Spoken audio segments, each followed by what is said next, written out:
National Broadcasting Company.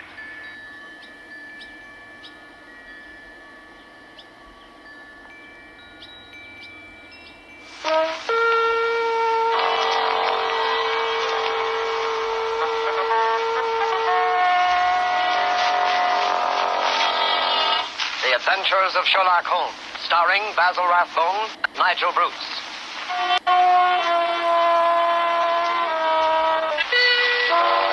The makers of bromoquinine cold tablets bring you another adventure of Sherlock Holmes with Basil Rathbone as Sherlock Holmes and Nigel Bruce as Dr. Watson. Watch out for colds, ladies and gentlemen. They're very prevalent now, and a little cold may be the start of a serious illness. What you want to do at the first sign of a cold is take famous bromoquinine tablets. Bromoquinine tablets are made for one purpose and one purpose only, and that is the relief of colds. They act fast, give you speedy results, and that's what you want when you have a cold. Bromoquinine tablets are known the world over for their efficacy. Trust a reputation when buying a medicine. Do this when you feel a cold coming on, and you'll ask for bromoquinine cold tablets. And now, as we make our way through the night to Dr. Watson's hospitable door, we notice a feeling of spring in the air. The buds are swollen on the trees, still black and dripping from the rain. There's the smell of warm, damp earth. Delicious. Hey, Mr. Manny? Well, hello, Dr. Watson. I didn't see you in the dark. Yes, I've been out checking up to see if my magnolias survived the winter. Any casualties? Oh, they all seem to be fairly bursting with buds. There's nothing as delicious as that first faint whiff of spring. All is treacherous. Come along to the house before we both catch our death of cold. After you, sir. Not at all, my boy. None of that age before beauty nonsense. I'm not as decrepit as all that. Oh, what's this? Front hall littered with trunks and suitcases? Oh, yes. I'm afraid my annual wanderlust has broken out rather early this spring. I'm off on a little jaunt first thing tomorrow morning, but come along into the study. Does that mean that this is the last of our storytelling evening? For this winter, yes, I'm afraid it does. Well, I trust I'm not too forward if I hope to be invited back again in the fall. Oh, of course not. You know we'll be waiting for your return. Oh, thank you very much. Very, very decent of you. Put up with the hand-wringers of an old fellow like yourself. I appreciate it, you know. But sit down, Mr. Manning, down there, over there, in the usual chair. Let's get on with our story before I get all glittery and sentimental. You're going to tell us about Professor Moriarty tonight, aren't you? Well, I had intended to, but I've changed my mind. I'm going to tell you the adventure of the retired colorman instead. Retired colorman? Isn't that a military term? No, it isn't. Mr. Josiah P. Amberley had been the junior member of Brickfall and Amberley, manufacturers of artistic paint boxes. He made quite a tidy little fortune. Retired from business at the age of 61, bought a house at Lewisham and settled down. The next year, 1897, I think it was, the old fool married. Married? Yes, married. A woman 30 years his junior. That's always a bit risky. Risky? Within 2 years, he was as miserable a creature as crawls beneath the sun. Oh, dear me, I'm jumping ahead of the story again. As I was saying, it was the 23rd of April, 1899, and a rainy and disagreeable April it had been. Holmes was in a melancholy and philosophic mood that morning as he stood by the window, watching the raindrops chasing one another down the pane. Rain had always depressed him when he was not working on a case. When he was working on a case, I don't believe he realized that there was such a thing as weather.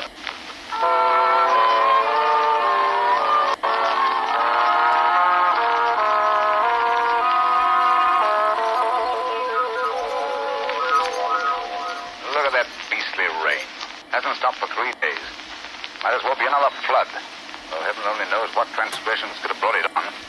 That's been a really first-class crime for months. Oh, cheer up, Holmes, cheer up. It's probably good for the crops or something. A shortage in crime? No. The rain, of course, probably makes the little buds sprout and the little shoots shoot. Oh, don't be all so blasted optimistic. More likely rotting all the seeds that's already been planted. Rain, where the deuce does it all come from? This confounded English climate? Why any man with half a brain stays on this rain-soaked, mist-bound island is beyond me. Oh, I doubt if the men have anything to do with it. The ladies, God bless them. This climate gives them perfect complexions, and with so many lovely creatures about, what Englishman would think of quitting the country? So much beauty, such exquisite... Oh, rubbish, Watson, rubbish. It's spring has given you a temporary softening of the brain. I regret to say it seems to have that effect on most impressionable males. Impressionable nonsense. When a woman's concerned in running our cases, you never even notice whether she's 16 or 60. And then you don't care whether she's got a well-turned ankle or whether she's flat-footed. Oh, why should I? Holmes, there are times when I think you're cold-blooded fish. Possibly, Watson, possibly. Why do you suppose the fool doesn't show up? What fool? Josiah P. Amberley. Oh, is he one of your clients? Oh, I suppose I may call him so. Been sent to me by Scotland Yard. Oh, by Scotland Yard. Right, by Lestrade, to be exact. You must consider the case fairly hopeless if Lestrade hands the matter over to me of his own accord. Look, Holmes, there's a cab drawing up in front of our front door. He must be your client, Mr. Amberley. Yeah. Strange-looking individual, eh, Watson? He's quite an old fellow. Looks literally bowed down with care. Ah, but no weakling. Look at those shoulders and that chest. The framework of a giant. He's arguing with the cab driver about the fare. Huh. Watches the pennies, eh? I must say I don't like his face. So fierce and eager, and the way those snaky locks of grizzled hair stick out from under his hat. I wonder what he's worrying. What's worrying, Mr. Amberley? Worrying to bet it has something to do with money. I imagine nothing else could upset him to any great extent. Nonsense, Holmes. You always look on the base side of human nature. Here he is now. Come in, come in.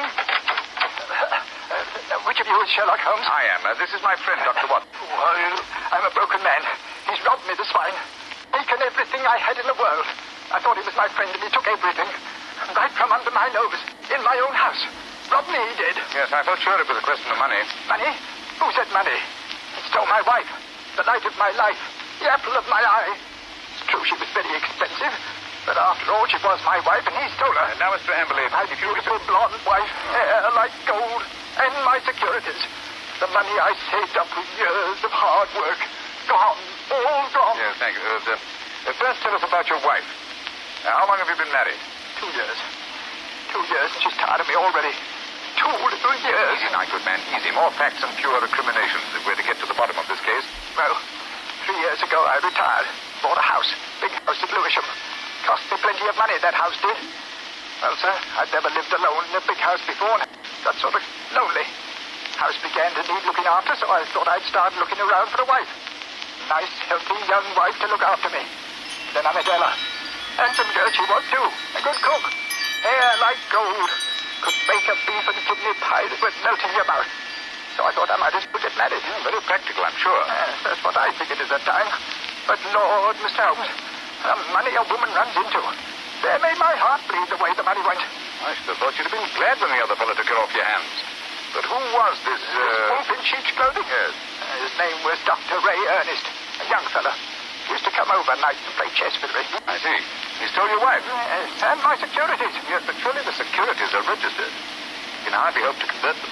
Maybe not, but I must have them back. And you've got to find those securities for me, Mr. Holmes. You've got to find them. And your wife, of course? Well, of course, wherever she is, they are. Ah, quite. On the other hand, Mr. Amberley, I confess I don't see that I can be of much service. It's a routine matter, and I'm sure that Scotland Yard would be only too They glad. haven't found not a single security. Very well, very well, very well, very well. And we'll do our best. Dr. Watson will take a run down to your house at Lewisham to look over the ground. Oh, really? Yes. I hardly expected you to come yourself. After my heavy financial loss, nobody cares if an old man's heart is broken. Stop that. I'm not coming myself because I'm preoccupied with the case of the 2 Coptic patriarchs. This particular case doesn't seem to be very complicated. I'm sure, Mr. Amberley, that Dr. Watson can handle it as well as I could myself. Well, that's the best that you can offer. I suppose I must be satisfied. Huh? Pampers, that's what she was. And that young man, that dirty pickpocket, I pitied him like my own son. He had the run of the house. And now look how they've treated me.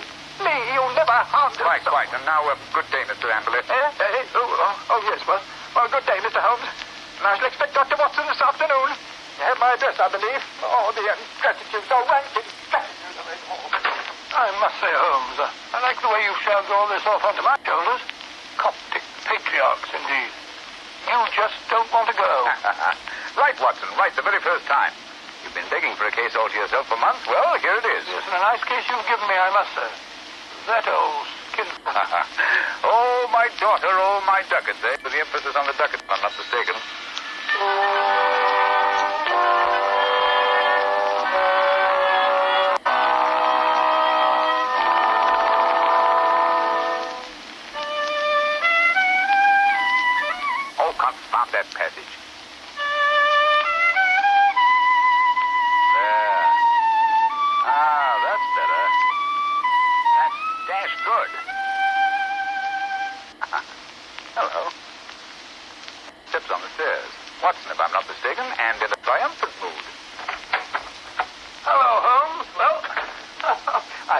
Hail the conquering hero. A successful afternoon, I take it, with the light of victory in your eye. Well, I did manage to dig up a clue. Good. How about Mr. Amberley's place of residence? What's it like? Well, he calls it the Haven. Oh, charming. Yes, isn't it? I think the place would interest you, Holmes. You know that particular quarter, the monotonous brick streets, the weary suburban highways.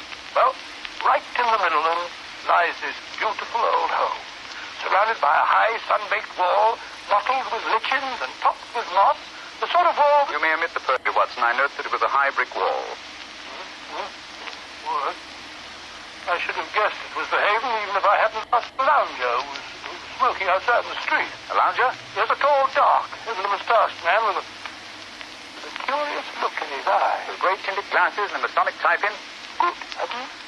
How'd you know? Oh, a fool. A child of 10 could have seen through that. Oh, Mr. Holmes, I don't see. Never mind. Continue with your story, Watson. Well, I'd hardly entered the gateway before I saw Mr. Amberley coming down the drive to meet me. He began at once, pouring out his grievances. We walked back to the house together. And, Well, once inside the wall, I must say, I've never seen a place worse kept. Garden lined with weeds and in a dreadful neglect. The house, too, was slatternly to the last degree. It just goes to show what happens to a place when there's no womanly hand about to keep it in order. yes, but, Mrs. Amberley's only been missing a few days. Hardly have time for so much disintegration to take place. Must have set in before she left. Possibly. At any rate, Mr. Amberley seemed to be ashamed of it. He's doing his best to remedy it, though I must admit that his efforts looked a trifle ineffectual.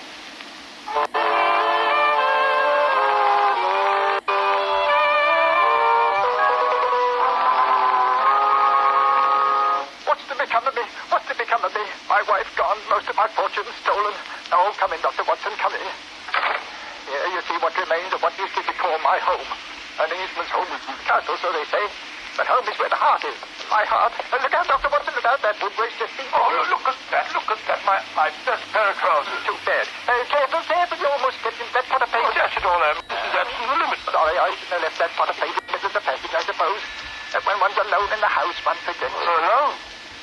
What you've been doing is painting yourself. One must strike you a strange occupation under the circumstances.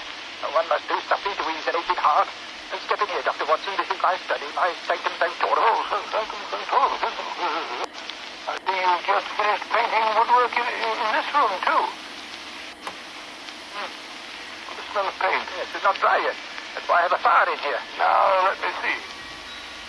Where did you keep your security? There's a safe in that wall. This room is really a strong room, like a bank, with an iron shutter on the window and an iron door, burglar-proof. Ah, that's the irony of it. No thief from without could have taken my money, but my wife, my own wife. There's a picture, Dr. Watson, on the mantel, taken in a wedding dress. I'm looking well, Emily. Doesn't look the sort The viper, the ingrate. Oh, really? Why, the very night, that very night, I bought 2 upper circle seats at the Haymarket Theatre. Wanted to give her a treat, I did. Didn't she go? No. Last moment she said she felt sick. That she had a headache, she did. I believed her, went alone. When I came back, she was gone. The safe was right... Just a minute. What night was that, Mr. Emily? Last Thursday. Oh, Thursday, was it? Yes, an unused money wasted. There was always wasted money. May I have that ticket, Mr. Emily? Hold on. You've got it in the fire. No, why? I want to get rid of it. I want to get rid of everything that reminds me of her. Here, give me that picture. Well, I say... There, in the fire she goes closer. May her soul burn in torment. That picture's burning now.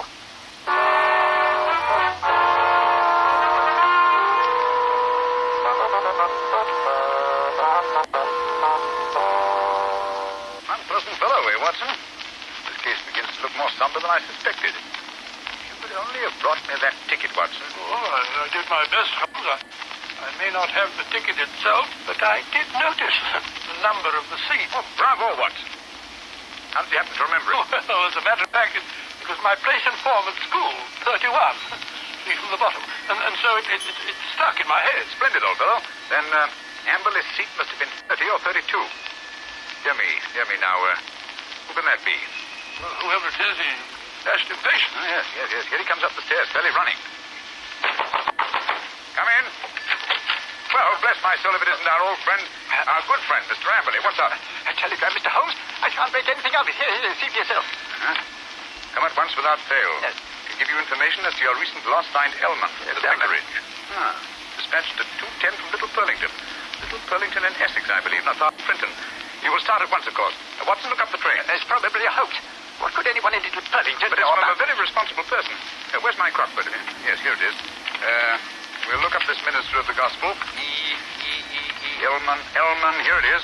Yes, J.C. Elman, M.A., living of Mossmore, Little Purlington. Yes, but I still don't... Surely, Mr. Amberley, you want to find your wife and your lost security. Of course, but it's a waste of time and money. Here we are. Here's a train from Liverpool Street, 5:20. Yes, just have time. Mr. Amberley, you go downstairs and hail a cab. I'll help Dr. Watson throw a few things in the bag. You think I need Dr. Watson? Perhaps I'd better go alone. Oh, no. It may be a trap for all we know. Don't think I shall go. Mr. Amberley, it would make the worst possible impression on both police and on myself if you refused to pop up so obvious a clue. We should feel that you are not in earnest about this investigation. Very well, I'll go. Perhaps you'd better go with him, Holmes. What? Take your case, Watson. After the brilliant ways in which you've handled it? No. Go along, Mr. Amberley, or you'll miss your train. Very well, but the expense... Here you are, Watson. Here's your bag. Sir, it's packed. Yes, you never know when you may be called off on a case like this. I packed it for you. Holmes, I do think that... Quite. Now, whatever you do, see that he really does go to Little Purlington. Yes, I don't think that he's got Can't quite. Should he break away and try to return, get to the nearest telegraph station and send me the single word bolted. I will arrange to have it reach me wherever I am. What? You have something to look into at this end, then? I have, Watson.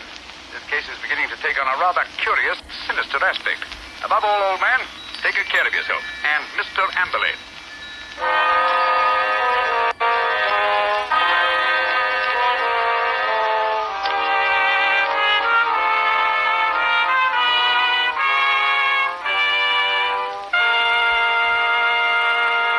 Before we find the outcome of Watson's curious mission, ladies and gentlemen, I have a few words to say.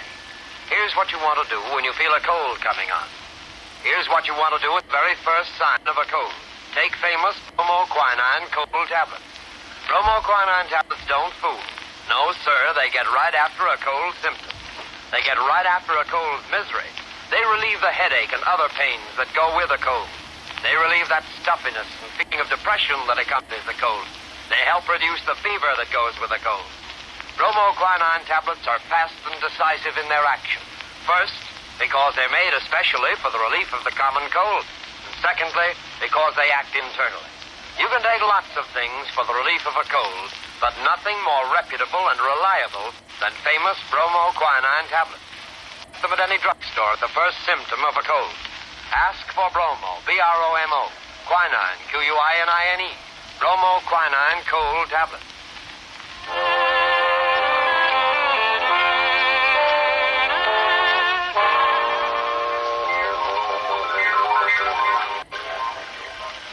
Confound this rain.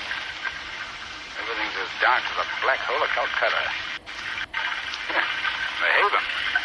Shitty little haven this is. Find a window unlatched. Not much chance on the first floor. The old boy's two quarters. Second story window, perhaps. Now they managed to scale this porch pillar. This confounded rain. As slippery as a greased pole. Come on. Hey, there we are. Yeah. Here's the window that's unlatched. Easy. Now. 1 foot over the sill. Now. Up with your hands. Up with them, I tell you. Thought I would see you prowling around down below, eh? Well, I've caught you red-handed.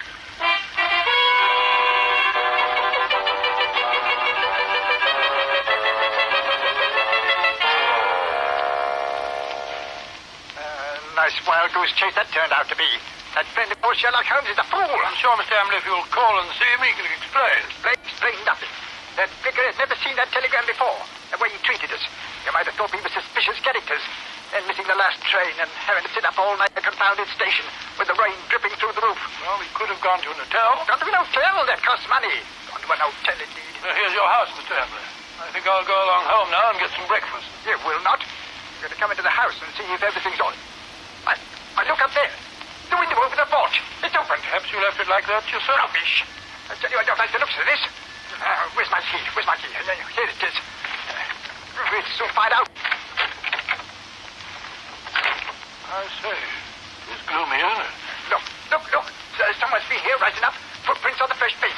I'll find him if I ready to tear the place apart. Don't eat that, Mr. Amberley. We're here waiting for you in the study. Holmes! Good heavens, what a start you get. How did you get in here? I've been through the one upstairs window. That's burglary, young man. Yes. Burglary's always been an alternate profession had I cared to adopt it. I'll admit I was glad I hadn't when I walked into Inspector Lestrade's gun last night. He thought I was a burglar, too. But come, we're keeping him waiting. He's in the library. Here they are, Lestrade. I told you we could expect them back before 10. No, but look here, that's not Lestrade. That's the man I saw loitering in front of the gate yesterday afternoon. The fellow with the black moustache and the glasses. Yes, that's right, Dr. Watson. Yes. Lestrade fondly imagines that's a disguise. Oh, now look here, Oh, it's as obvious to anyone who takes Now, look here, I've had enough of this. I won't have two busybodies prowling around my house in the middle of the night. And what's more, Mr. Sherlock Holmes, I suspect you sent that telegram yourself. Very clever of you, Mr. Amberley, very clever. You look a trifle pale. I thought a night in the country might do you no, good. enough of that. What kind of a fool do you take me for? I have you put behind the bars, all of you. Oh, surely not Inspector Lestrade. Why, he's from Scotland Yard. I don't care if it's from the House alone. Yeah, none of that. You're all disgraced, publicly disgraced. Breaking into my house in the middle of the night. Oh, I'll get you for that. What were you doing in here last night? Answer me that. Looking for the bodies. What? Looking for the bodies. The bodies of your wife and Dr. Ernest. What have you done with them? How dare You you? murdered them in this room. We have ample proof. Why, Stop him, Watson. Stop him. He's got a capsule in his hand. It's poison. He's going to swallow it. No. Come on, Spit it out. Spit it out. Spit it out, or I'll tell No you. shortcut, Mr. Amberley, if you please. Everything decently and in its proper place. Take him away, Lestrade. Right, come along now. No more monkey business. I won't put up with that. All right, Phew, what a scene. That old brute Amberley's a murderer, eh? How did you find it out? Well, the first clue was the theater ticket, which he didn't use. We found that out. Oh, that destroyed his alibi. Yes, the theater people assured us that there had been 2 empty seats, not just one. The second clue was the smell of fresh paint. What were he trying to hide by that? What? Gas. He asphyxiated his wife and Dr. Ernst in this room. Good heavens. His strong room, which was as near airtight as anything could humanly possibly Yeah, be. but how? Well, that's what I wanted to find out. That's what I was looking for. I broke into the house last night. And what did you find? Look here. Notice the gas pipe along the skirting here? It rises in the wall, in the angle there, and ends in that plaster rose in the center of the ceiling, where it's concealed by that ornamentation. The end's wide open. How horrible. Yes, and look here. Look, near the floor. What do you make out? 2 words written on the wall. We were. Then a scroll. We were. What does that mean? The poor devil was trying to write, "We were murdered." I can see the whole ghastly scene. It was last Thursday night. Amberley had lured his wife and Dr. Ernest into this room.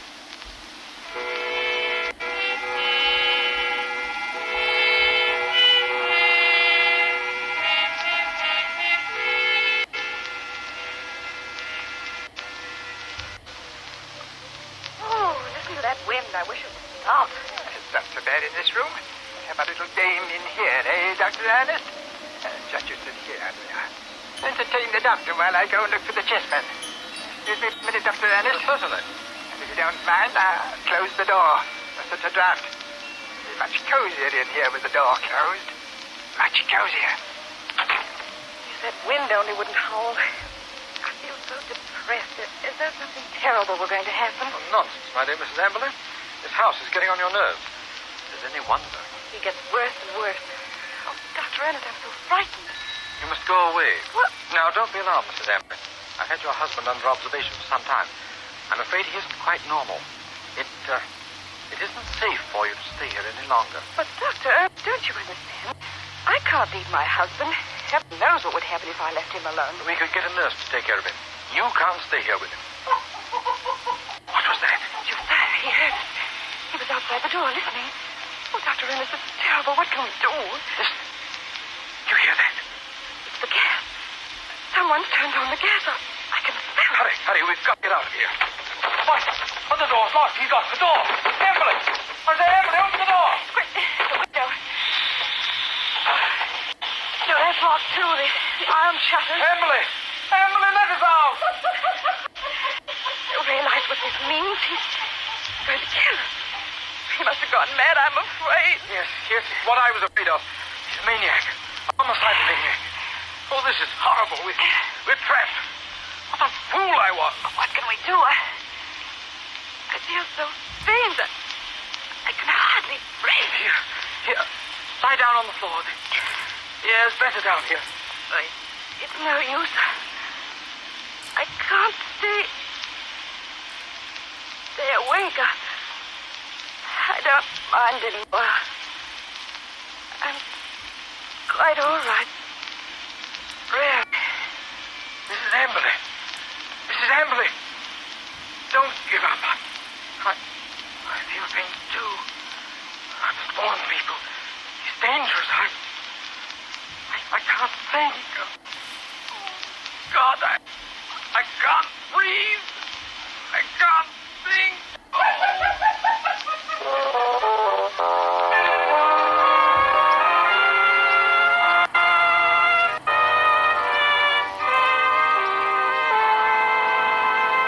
What a tragic story, Dr. Watson.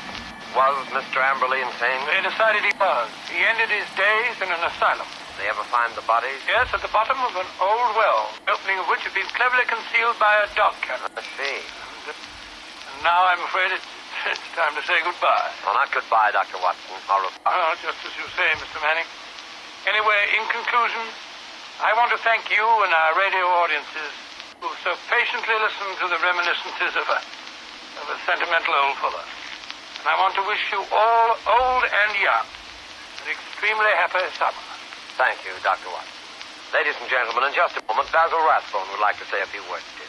But first, may I give you a word of advice? Remember the danger of the so-called common cold. Remember the sickness it can cause and the bills it can cost. Act promptly, decisively, at the first sign of a cold. Take famous bromoquinine tablets. Bromoquinine tablets have a reputation. Their fame extends to all quarters of the globe. Their merit is an assured fact. Reliability is the one thing you want in any medicine, especially medicine for the relief of colds. Don't wait. Don't procrastinate when you feel a cold coming on. Go right to your druggist and get a box of bromoquinine tablets. The small cost may save you a lot in grief and expense. Ask clearly for bromoquinine cold tablets. And now, here's Basil Rathbone. Ladies and gentlemen, to me, Sherlock Holmes has always been one of the greatest characters ever created. Tonight, as our present series ends, I'd like to thank our sponsor, the makers of bromoquinine, for giving me the opportunity of playing Holmes on the air, especially with such an inspired Dr. Watson as Nigel Bruce. Oh, Please. Oh, sorry, what? Speaking of myself and Mr. Bruce, may I express our gratitude to our radio audience for the many letters of interest and encouragement that we received. And finally, a word of appreciation to all the performers and others concerned with this program who have helped so immeasurably in making the Baker Street days live again. And now, until fall, it's time for me too to say au revoir and good luck.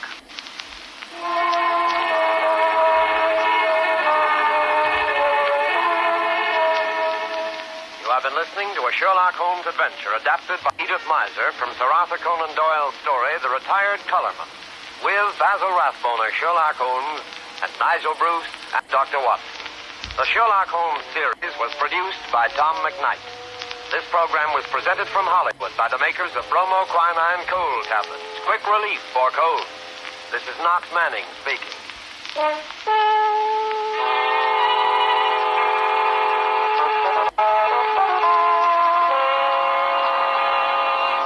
This is the National Broadcasting Company.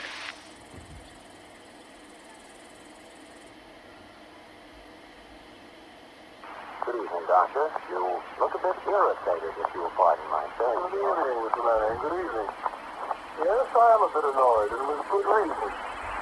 I don't know if I've told you, but Holmes has been listening in to these reminiscences. Well, here's a letter I received for him after last week's story. Read it. All right. My dear Watson, I noticed that in your last broadcast, you gave way to your regrettable habit of emotionalizing your story. Detection, my dear fellow, is or ought to be an exact science. To tinge it with romanticism is like introducing a love story into the fifth proposition of Euclid. As ever, Sherlock Holmes. Well, what do you think of that? But the emotion was there. You couldn't tamper with the truth. Holmes has always maintained that the truth is not...